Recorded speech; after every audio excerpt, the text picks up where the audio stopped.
and the meeting is being recorded. So just you will be able to listen to the recording later in the event that you want to refresh your memory, or you can look at any of the other webinars as well. Anyway, this is the final webinar of this series, and you can see the other topics. But before we get started with the other topics, I'm going to just give you a brief introduction to myself, and then I will talk a little bit about why I even chose this topic in the first place. So, let's see, I have a background. I have been passionate about sensory integration for my entire career, and I've worked a little bit in rehab. I've done some neonatal intensive care, and I've done some home health, and I've done a variety of things, but throughout my career I've focused on sensory integration. And I am from Michigan in the United States, and then I eventually made it out to California and was fortunate to have as my boss one of Dr. Ayer's really good, close friends. And so I was really quickly exposed to high-quality sensory integration intervention and everything that goes along with the theory and the assessments. And so I've been very fortunate to have that background. Then about 25 years ago or so, I started my own company with a partner in Pasadena called Center for Developing Kids, which I've since turned over in 2018 to two other wonderful occupational therapists, and Michael Ann Gabrielli and Angelique Kester are the two that took that practice over. But anyway, during my time with Center for Developing Kids, we had a lot of contracts with the school districts, and spent probably most of the therapists that worked at our company spent a couple of mornings a week in the schools, and then also would be in the clinic in the afternoons, and we would do some home visits.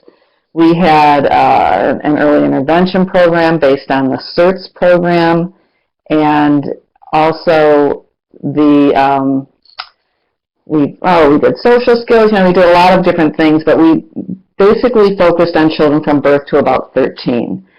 So I do see that I'm going to try and watch your questions as they come up.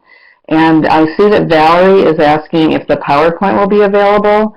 You will get a link to the recording, but I want to warn you right now that my PowerPoints are, well, they're protected by Classy, but they're also mostly images, and so you won't have a lot of bullet points and information like that, but you'll have some pictures and that kind of thing.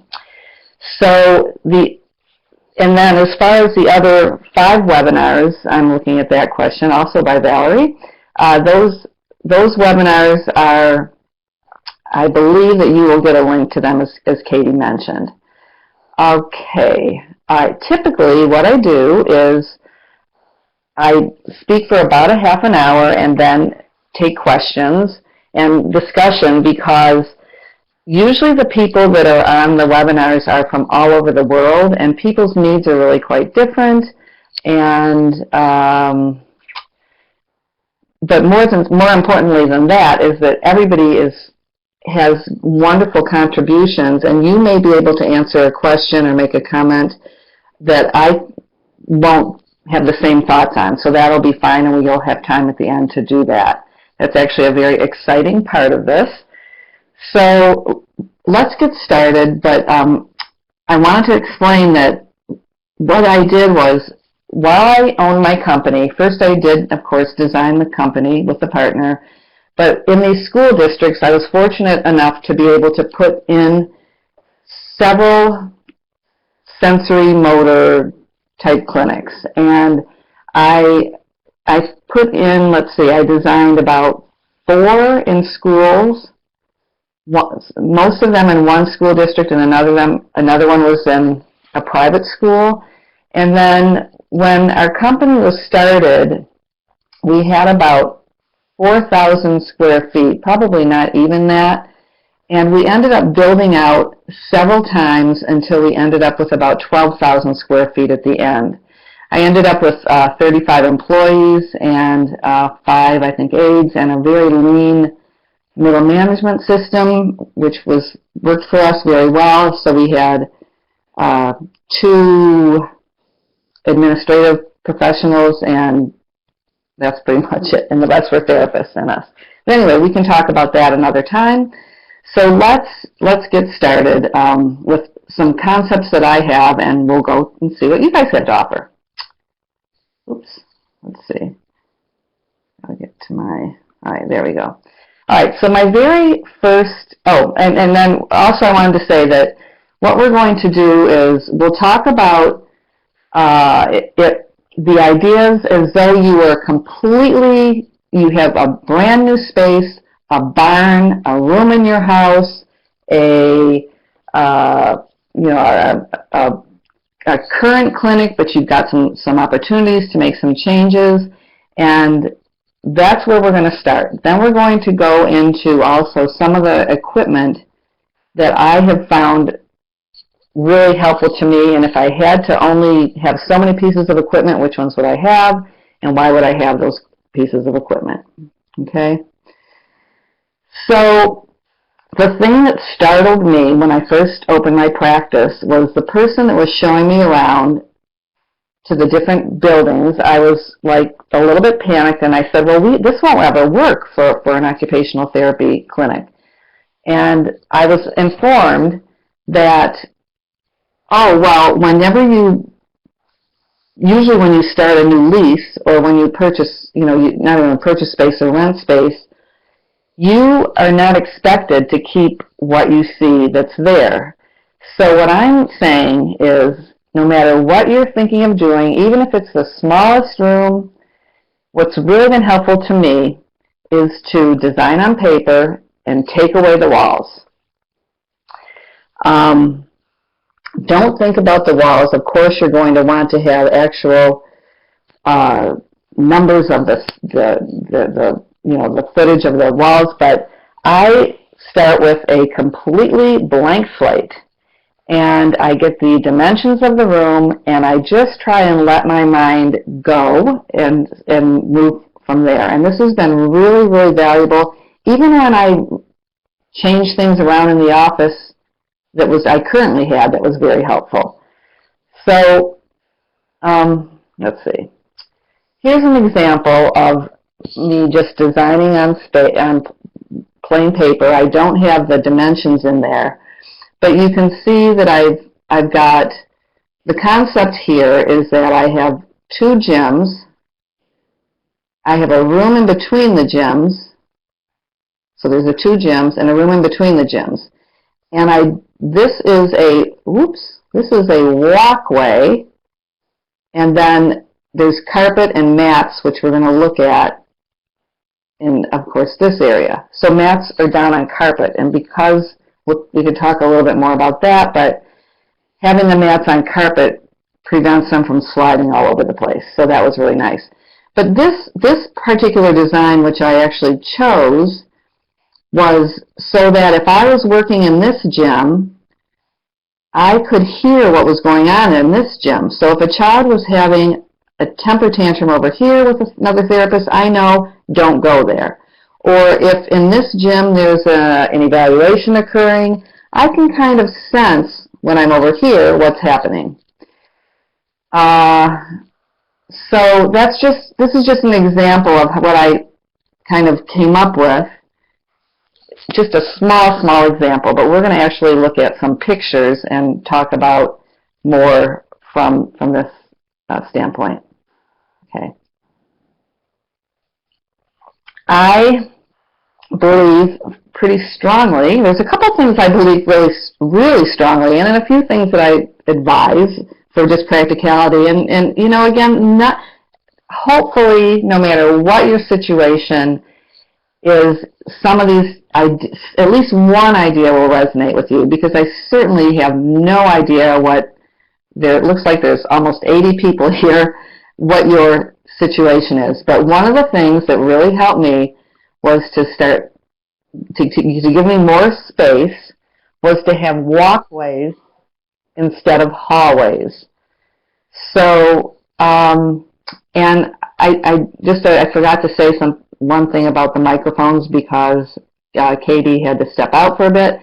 But if you are in a noisy environment, if you could go to the top of your screen and there's a little green microphone picture, there should be a picture of a microphone at the top of your screen, and if you do the drop-down menu, you can hit mute my microphone, and that will help so that we can't hear you. But so it's right up, whoa, up there. So then it's up here. I don't know how to turn my arrow. But anyway, okay. So we have so walkways instead of hallways, and if you look back here, this is actually those two. These are the gyms that I just was showing you that I kind of designed on paper. But here, you can see that way I'm able to keep more of an open. Okay, okay, I'm kind of hearing some people, so I'll just repeat one more time, and it might be helpful to you if you can go to the top of your screen. Whoops. Can't take my little arrow. My arrow's not moving now. Okay, it's all right. Go to the top of your screen, and if you can, mute your microphone. And if not, that's all right. We'll deal with it. Okay, anyway, so there we go. We have walkways instead of hallways, just a suggestion. Okay, now this next one is something I feel quite strongly about, and this is having windows to every room.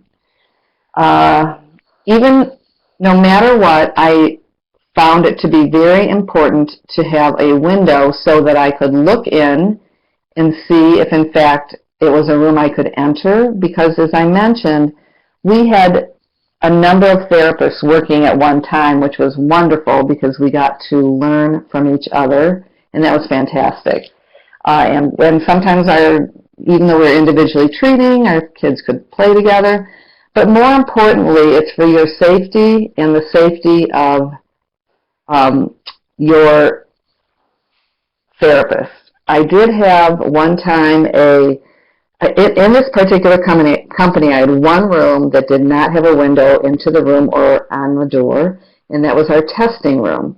And one of our therapists was giving the child the SIPT and came out and told his parent that there was a lot of touching, which there is with the localization of tactile stimuli and graphesthesia and that kind of thing. The therapist was completely innocent, but that was a real wake-up call to me, and I've never, ever had any room without a window into the room. Nothing goes on behind closed doors. It's just for our own safety. So that, I think, is a really valuable tip no matter what you're doing.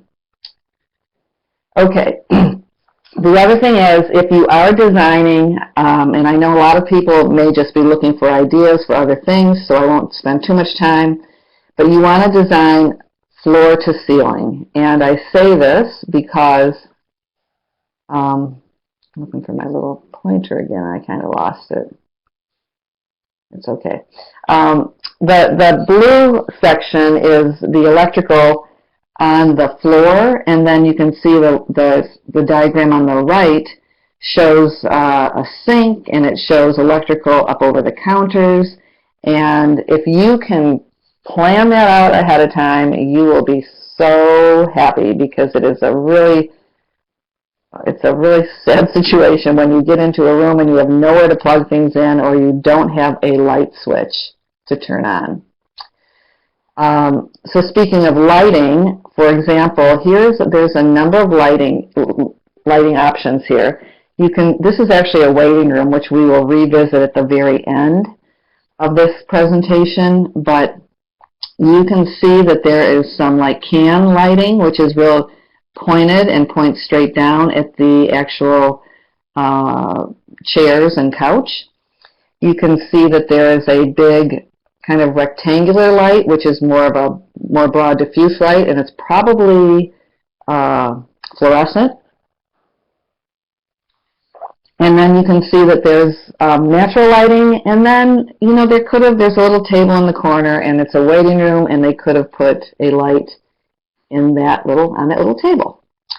So lighting is also really, really important to consider if you're creating a space. Here's a couple other ideas of lighting. In this particular picture where the girl is on the zip line, that's those brown squares at the top are actually shades over skylights. So that's another option if you have, that opportunity to have a skylight. But we found ourselves often closing off the skylights because it was too hot. And then the other picture in the top right is more lighting that is suspended in a warehouse type situation. You can also see a little bit of the suspended equipment.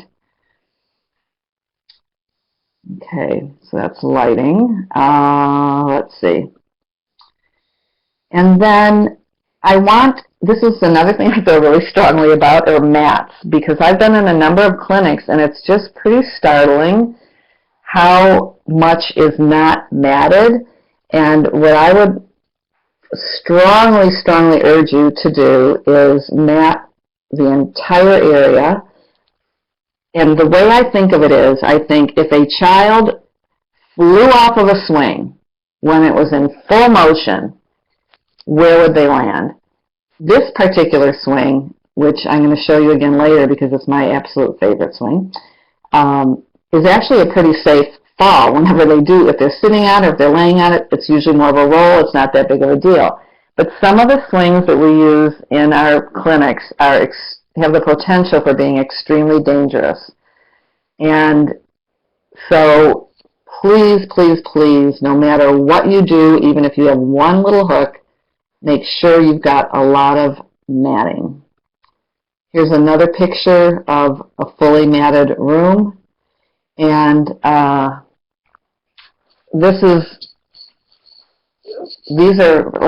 now I want to just kind of segue into actually the suspension systems. You can see that there's some lighting above this rainbow swing, and the rainbow swing, the hammocky rainbow swing. And so when you have, the other thing you're going to have concern about is where you're going to put your hooks based on your lighting and air conditioning. And the reality is that's a big deal to change, but if it had to be done, it probably could be done. You're also going to notice, one of the things I want to mention here is that this happens to be a 9-foot ceiling. So a 9-foot ceiling is you're going to want to have 8 feet on either side. The trajectory of the swing should be able to go in a circumference, actually, around in a circle, at least 8 feet without hitting any walls. So you want to take that rope, pull it all the way over, and say, okay, am I going to hit any wall with a swing on this? I also tend to keep my hooks 5 feet apart. And for those who are in metrics, you'll have to kind of change the measurements, but I found that about 5 feet apart for most of my hooks was the most versatile. It gave me the most options, and I really, really liked it. And you can also see that there's some hooks and things hanging in the walls. And anyhow, so let's look at the actual suspension. Okay, so the one on the right, the blue hook, I'm going to go back for just a minute. Those are the kinds of hooks that I used. And the one on the left here, that's all the grays and blacks, is the southpaw system with the rotational device. So the blue hook that you see here is replacing essentially the rotational device. And with that particular system, let's see if I can get my arrow back. Oh, good, I've got. With this system, oh, come on, arrow. Move. Here we go. Let me see. Trying to move my little arrow here, and I'm having trouble catching it and moving it. Let me just try one thing. Okay, well, anyhow, the reason that I love that hook, and they come from a playground company that has now gone out of business, but I've got another website for you that might help, is that I never had to replace my carabiners. So when I had the other system whereby, oh, I wish I could get my pointer. I just can't get it. It's not hooking. Whereby the carabiner is on that O-ring, I had to constantly make sure they weren't wearing through because that was really a concern. With that blue hook, I didn't have that concern. So here's a picture of the blue hook, and I pulled the boot down, the rubberized black boot down, so you could see actually how it's mounted and how it goes into the ceiling. This is actually laying on a desk, but you can see that there's 4 bolts. Well, I don't know if you can see that there are 4 bolts, but there are. And it's almost like a ball and socket mechanism so that there's no torque on that carabiner, and it's so much safer. So that's what I love about that. So you don't have to use this kind of hook, of course. You can use anything you would like, but here's actually a website, and this looks like it's a similar one, but I'm not sure because they called this a what do they call it? They called it a tire swing hook. Or, you can see tire swivel. It says tire swivel. So I just, you just want to make sure that the capacity is what you need. You'll maybe go online if this is something you would like, but I just find this is a fabulous, fabulous system. And I'm going to go back for just a minute, and I will come back to this, but I want to go back to the idea of the southpaw ropes and the black things with the holes near the bottom of the screen of the slide are called the ascenders, and this is mountain climbing equipment. And I have used all kinds of suspension systems, and I would never use anything but this now. I've used chains, I've used loops, I've used ropes, I've used all different kinds of things, and I've used different kinds of hooks in the ceiling, and this is really my favorite way. I feel really confident about the mountain climbing equipment that is strong. So here again is that website, and I hope that if you are looking towards this, you could find something, or at least make sure that you've got a lot of weight, that it will take a lot of weight. Okay. The other thing that we need to talk about are the safety snaps, making sure they're really, really strong, and again, can hold up to 1,000 pounds.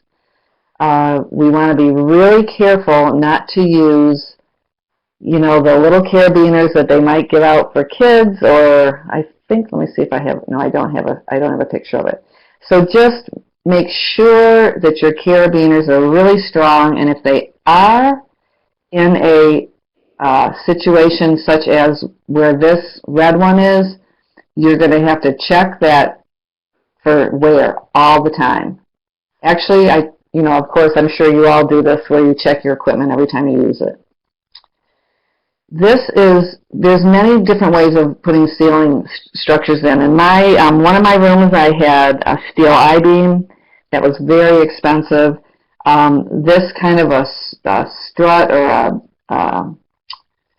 oh gosh, the word's escaping me, but basically you want to use a professional. And I want to say that, I mentioned that I put in a number of, or advised and created a number of spaces in schools. And one of the schools was super, super, super strong. They put in something, here's another example. It was even different than this, but it was really sturdy. Another school put in a piece of equipment, and I expressed a little concern about the hook, not the equipment. And I remember the school engineer telling me, or the school maintenance, I think it's probably a maintenance person, said, oh, this is so strong it won't hurt anything. I mean, nothing will ever fall off of this. And sure enough, the eye bolt came out of the beam with a child on the swing, and the therapist stuck her leg out to break the fall of the swing, and she broke her leg.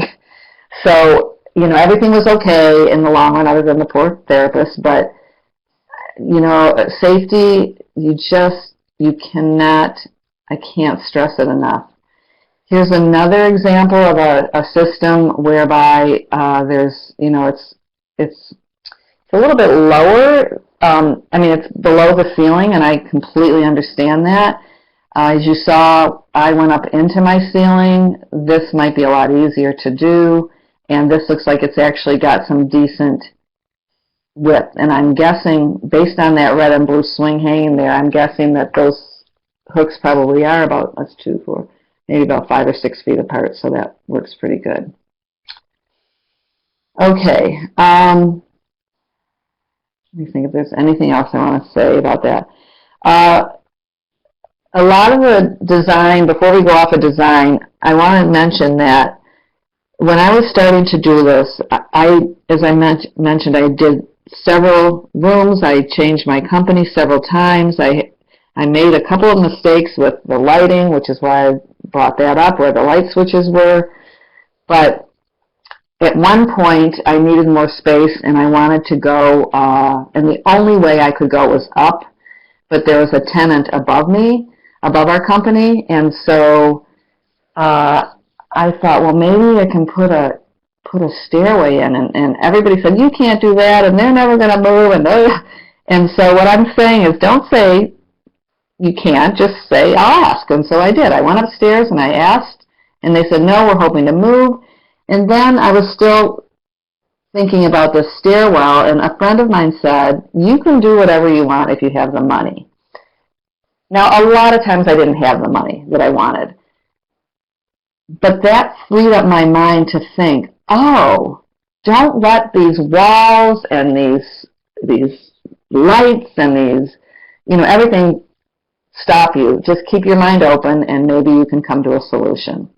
I think occupational therapists and physical therapists, all of us therapists, we're pretty good problem solvers. Okay, so equipment considered. This is my all-time favorite swing, and if I only had one piece of equipment, this would be it, I think. It is my style to start on the swing with a child. I usually face the child. I can sit on the swing, the child can sit on the swing, we can face each other, and I can check in with them about where they're at. If they're talking to me about it, they can tell me if they don't have language or speech quite yet. If they can't articulate their thoughts or feelings, I can still face them, and I can get a good sense of what's going on, and then I can move into some vestibular input if that's appropriate at the time. Of course, with ASI, if the child totally chose to go somewhere else, I certainly would start there, but I love the swing for so many reasons. You can kneel on it, you can stand on it, and again, as I mentioned, if you do fall off of it, it's usually just a pretty safe roll. It just seems to be a safe swing. Another piece of equipment, this is just I got off the internet, but the tire and the platform swing are really invaluable. They provide postural stability. You can use the tire in so many different ways. You can suspend it. You can put it on the floor. Sometimes we stand on the tires and we hit balls. You can put the tire on the swing, and sometimes I'll put a net, or I'll just put some cloth around the platform swing, and we pretend it's a ship, and then I can hang, you can hang things on the ropes and make it little, so now you're decorating your sails, and there's just so many things that you can do with this particular swing, so I really like that. And I have a feeling about trapezes too, because I think a lot of people know that they want a trapeze, and I love trapezes, but one of the mistakes that I made was getting trapezes that were too big, too wide. You only need something wide enough really for your hands to hang on. There's rarely you're gonna have two people at one time, and they kind of get in your way, and you just have to be sure that you're really safe with the trapeze. Also, you can see that the rope here is kind of tucked through just kind of pushed through the carabiner. You have to be really careful with the ropes so that you don't pop them out of the ascender, and descender, although it's really rare that would happen. And then the other thing is I always cut my ropes off probably a couple feet, maybe 3-4 feet from the ground even, because I usually won't be hanging anything lower than that. And then you can seal the edges. There's a couple of different ways you can do that. You can burn the edges, but you really need to do that outside. That is critical because you don't want to start a fire, and that has been known to happen as well. So, and this stuff will smolder for a long time, so be really careful with these suspended ropes. The other thing I would always want to have would be a hammock. I wouldn't actually choose this particular hammock that I'm showing here because it's cloth. I would prefer something a little bit more stretchy, that's a little bit more versatile, so I can give a lot of proprioceptive input in a hammock and get a little bit of a bounce. So there's a couple of things that I prefer with that particular piece of equipment.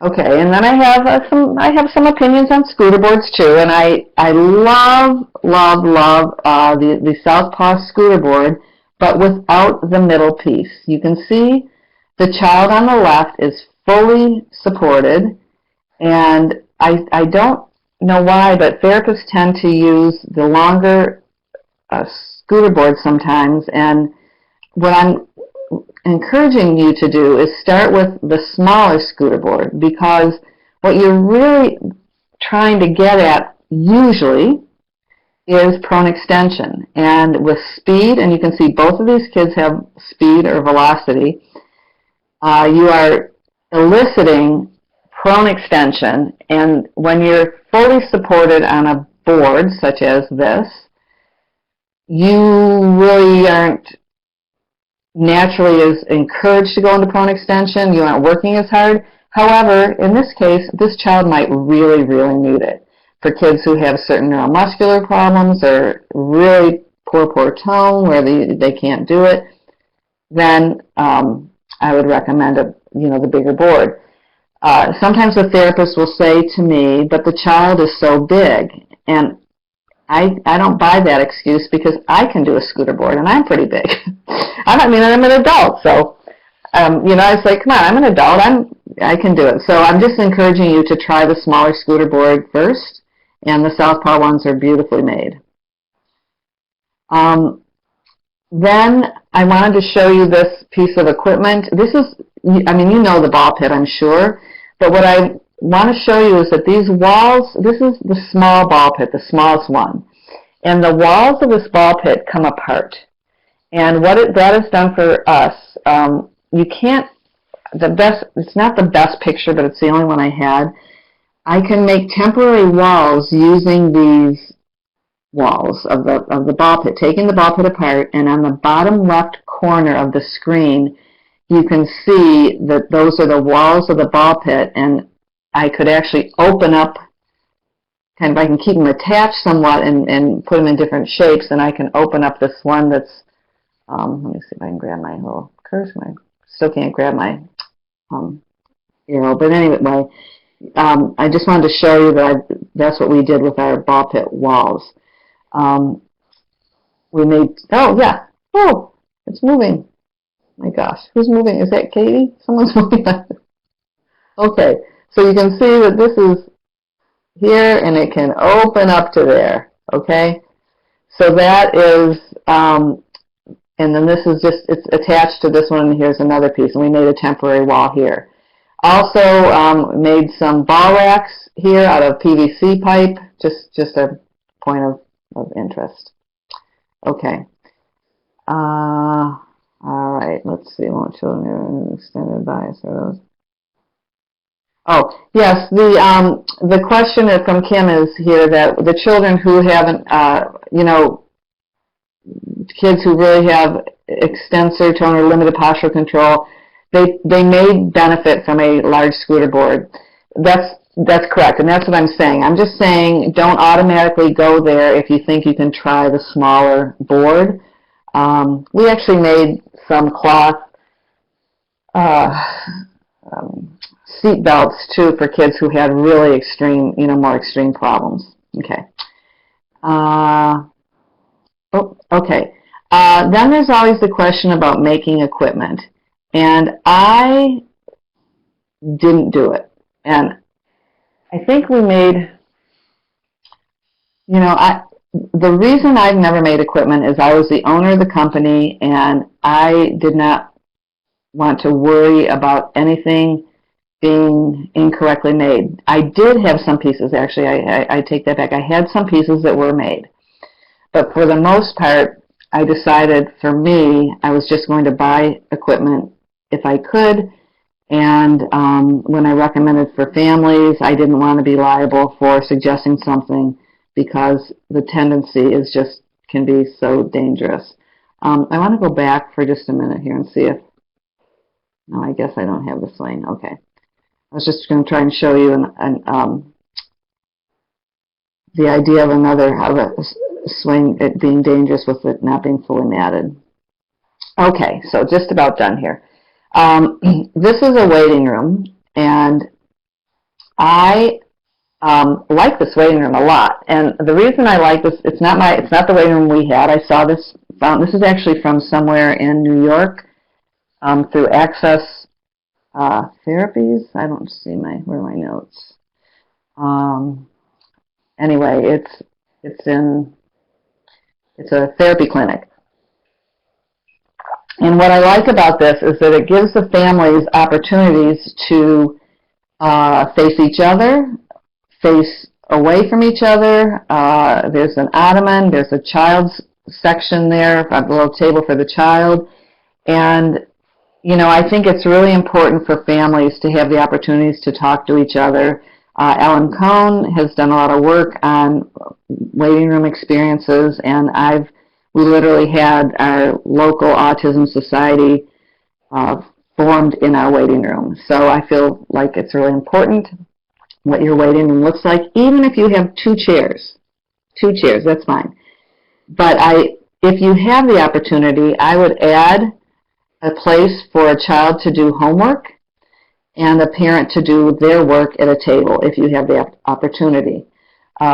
Just because the siblings, the parents often are coming to therapy after school, and the siblings are trying to get their work done, or if they're coming early and they're needing to continue to work. And then finally, how you design your front office is really critical. And this has to be welcoming. It has to be, the person that you put behind that glass should be the warmest, most empathetic, most, just a really competent person.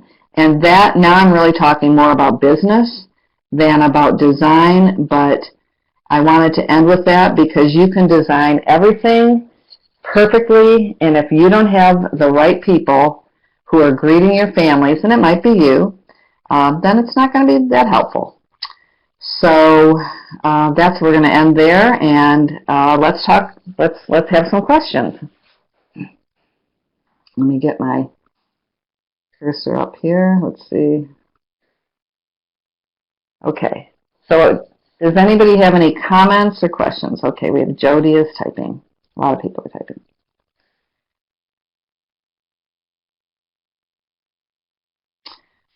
Okay, Valerie is saying, who are the professionals who do sensory evaluation and intervention at your work environment? As I mentioned, I no longer own that company, but just as of 2018, but we had occupational therapy, physical therapy, and speech therapists. However, at the time, I only had one speech therapist that went through through the process of going through a lot of the coursework related to sensory integration. But all of us did sensory intervention, and comprehensive sensory integrative evaluations were done by any professional who had the training, who had gone through the training. So that's really who did it. So, oh yeah, MATs. Okay. We got to get to this. This is okay. I hope I answered your question. So whoever's trained, a health professional that's trained, and in my case it was the OTs, most of the OTs, not even all of them, but they would still participate, and then some PTs and one speech. All right, my favorite type of MATs, I'm so glad you asked because I forgot to talk about that. My favorite types of MATs are pretty thin, you might have noticed, from the standpoint of I think they were maybe 2 3/4 inches high, maybe, but the most important thing is having the same thickness and density of mats throughout your company, because it's really hard on the therapist when you're changing from a soft to a hard to a high to a low. So I really liked having kind of a little bit firmer mats, and I have to say that in the 25 years that that I was owning this with my business partner, we never had any problems related to the mats at all. Another question, what is the ideal size for a sensory integration room? The ideal size, let's start with the hooks. The ideal amount of hooks would be at least 3 hooks, 5 feet apart. And when a swing is hung on any one of those hooks, if you swing it as high and as wide as you possibly can, that it will not hit a wall. So it depends. If you have one hook only, and some people that's all they have, and that's better than nothing, and then you want at least 8 feet. If the rope is hanging down, you want to go out at least 8 feet. So 8 by, and I can't figure that out, but anyway, you want to go out at least 8 feet, and that's if the ceiling is a 9-foot high ceiling. The other wonderful thing, if you have the opportunity, is to actually get is to have high swings. I was always sad that my ceilings were only 9 feet high, because I had worked at a clinic that was a warehouse. The ceilings were really high, and the excursion of those swings was really wide. They could really go far. Okay, Veronique says she works with adults with DD. How would a sensory room for them be the same and different from a pediatric clinic? It wouldn't be much different. The only thing that would be different with adults would be that you would want to make sure that you had equipment that worked for their size. I did use sensory integration with some, actually, trying to remember the diagnoses of these adults. I think one was a head injury. There's some different diagnoses, but we had them on the flexion swing. We had them on that glider that I loved. We had them, you can use the equipment. The most important thing is to do a comprehensive assessment as much as possible so that you know what you're treating. You don't want to just randomly use this equipment without knowing what the child's problem is or the adult. So, and I'm talking about standardized comprehensive assessment, which is what the first 5 webinars really addressed much more. And through the Class C program, you would get that information. And if you were previously trained in the SIPT, you would have that as well. So this is, sensory integration is, ASI, air sensory integration, is evidence-based. It's evidence-based when it's done using fidelity. And so, there's a lot of, it's really important that we stick to what we know is related to the evidence, which is using AIRS SI, true to fidelity, and using the manualized approach, which we've talked about with the data-driven decision-making. So that's, again, past webinars. Okay, mats, let's see, ideal size, DD, do you have favorite equipment or material for tactile discrimination? Okay, remember, tactile discrimination is what is it, what am I feeling, or, I've got to find this now, I lost your question. So when we're talking about discrimination, we're talking about what is it or where am I feeling it, and, you know, it depends if I'm doing the whole body. I love ball pits. I love big pillows. I use IKEA twin bed duvet covers and put foam in them for my pillows. I love therapy putty. I love anything at midline for calming. And again, that's different. Tactile discrimination, of course, being different than reactivity. Okay, what length of space do you need at the end of a scooter board ramp? Huh.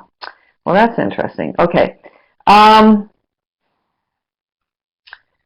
You know, I don't know. It would depend on how much velocity you would get at the end of a scooter board. I've put big pillows, probably 10, 15 feet, yeah, maybe 10 feet away from the end of the scooter board ramp. Yeah, I probably at least 10 feet with a pillow at the end, but you know, as you saw in the first few slides, I had big long hallways for that purpose. Because I also like to pull kids really fast down a hallway holding a trapeze. Okay. A small tent, I cannot recommend a small tent. If a certain brand, if anybody else has anything to recommend, please go ahead and put your information in. There's also a question here about the recommended measurement for a scooter board ramp. Gosh, I probably have that. I think if you are in the CASI courses and you're taking M6, I believe there might be information in there about that. Okay.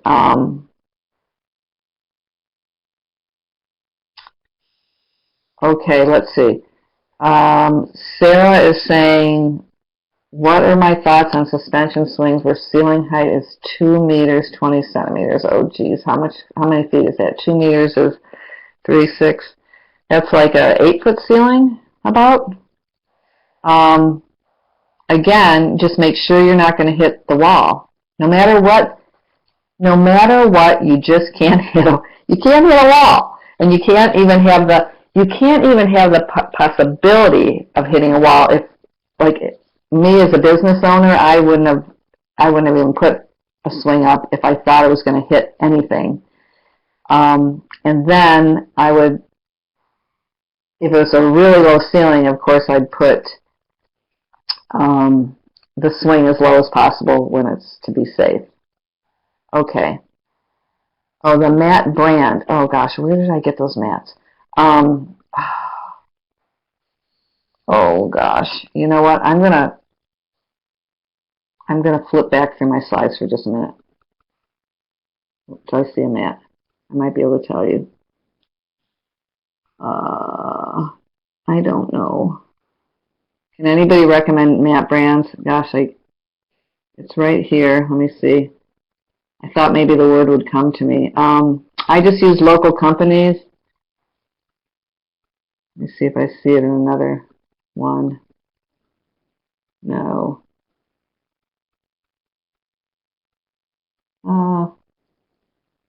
I just can't remember. I'm sorry.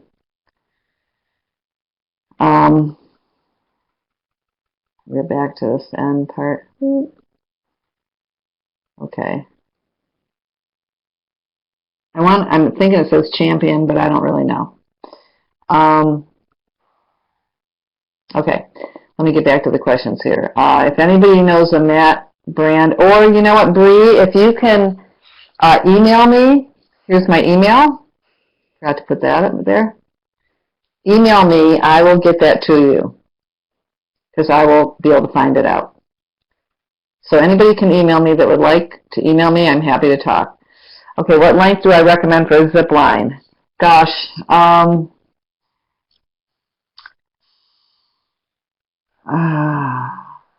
just sitting here in a room trying to imagine about how long. Probably at least 20 feet. At least 20 feet. Ours were probably at least 30 feet. The thing about zip lines are that they need to be so secure. My zip lines, I had problems with them, and you had to, so we had to connect from an outside wall to an outside wall, so we usually had almost too long of a zip line. It was like we really had long zip lines. Okay. Deidre is asking, do I typically have one treatment room designated for specific tasks like fine motor without mats, for scooter boards, tactile play? No, I don't. However, we did have a room where feeding was going on and there were some tables, and so we could do fine motor tasks in that room.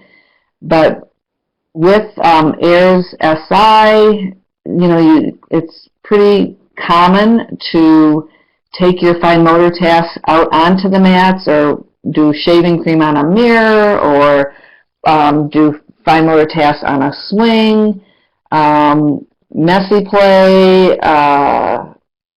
Yes, we have bins, and yes, then sometimes we would be careful, or I'd put a sheet down, but none of our therapists felt confined to a room.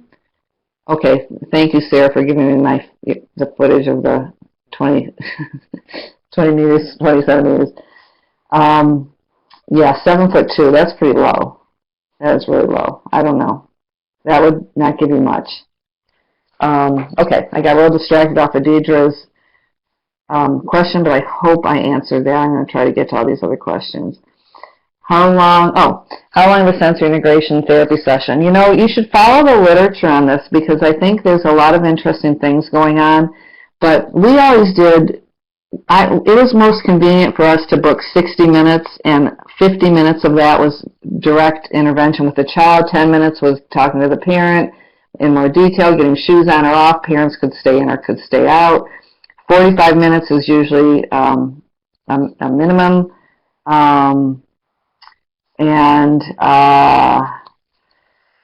So, yeah, Cynthia, thank you. Cynthia Conway is offering some tips on the tents from Target or Walmart are great. And then if anybody, I think we probably have some people from other countries. So if you have anything to offer, Flag House, Southpaw, okay, so there's all kinds of stuff coming out here related to mats. Okay. Taekwondo. Yeah, right. Kim is we're back to talking about mats. Jennifer, back to about mats. Yes, I think you can use, I just went to a company that sold all different kinds of mats, but I preferred the firm ones that were a little bit firm. I still thought they were safe, and we usually had big pillows down as well. Yes, I do have a favorite swing mount where I would I think maybe you're talking more about just the hooks. No, as long as it's safe. The one slide that I showed that said make sure you use a professional, actually the word I was looking for was trusses, and trusses they were put in by a contractor, but we literally did safety checks in our ceiling fairly regularly. So my favorite suspension system is everything that I showed you in the first few slides, and what it actually attaches to. The strongest was probably my steel I-beam, but that was really quite something else.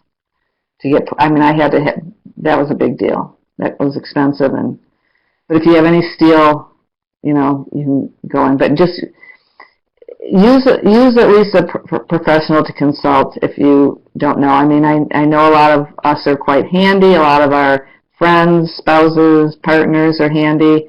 My husband made many, many, many things in our clinic, but for the stuff where kids, the suspension, I worry. Okay, I feel like I just went talking really fast. Let's see, any density, yeah, we talked about. I use a pretty firm one. I do not use more cushion on the suspended equipment because the mats, first of all, I have really good matting, really good coverage. All of our therapists are trained. We look at the equipment constantly. You know, we're really safe. Accidents do happen, but we often have those big pillows, as I mentioned, and we rarely had anything where there was any danger. Well, we've had some things, of course, that we worried about, but I don't know that something that was a little bit softer would really be that much.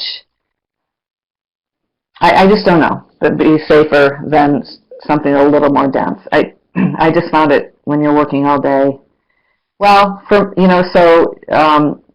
you're saying so firm mats are better.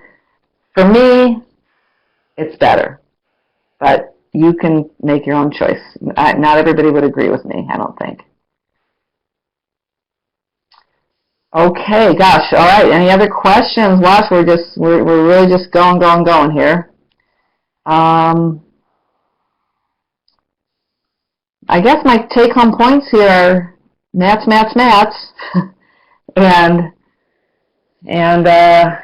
good suspension, and I'll come to Brazil. I've been to Brazil. Actually, I've been to Curitiba. I know I'm not saying that right. I'm sorry, Claudia. Okay. Erin is saying she jumped on late and wonders if she can get a replay. Just a reminder to everybody that you will be sent an email, and you will, yeah, okay.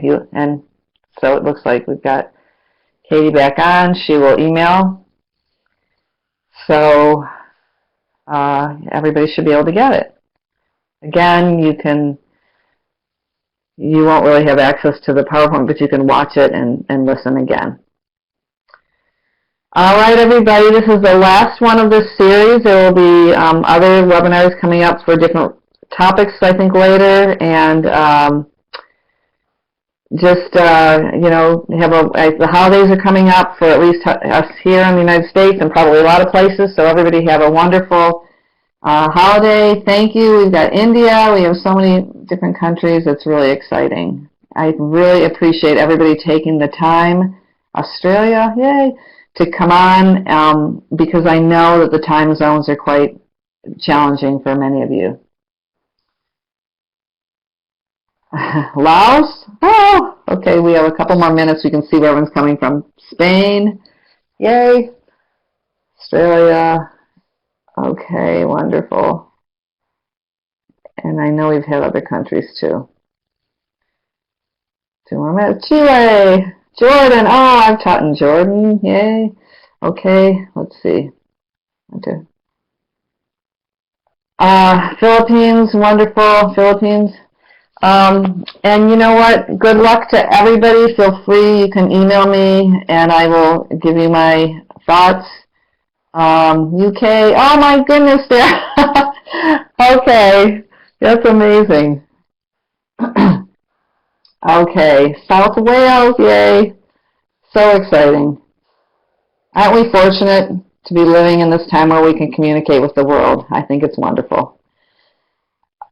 Okay, everybody, have a good night and good morning, and Saudi Arabia, Argentina. Okay, you're still coming. Everybody have a wonderful, wonderful night and next few months, and hope to talk to you again in this format. All right, bye.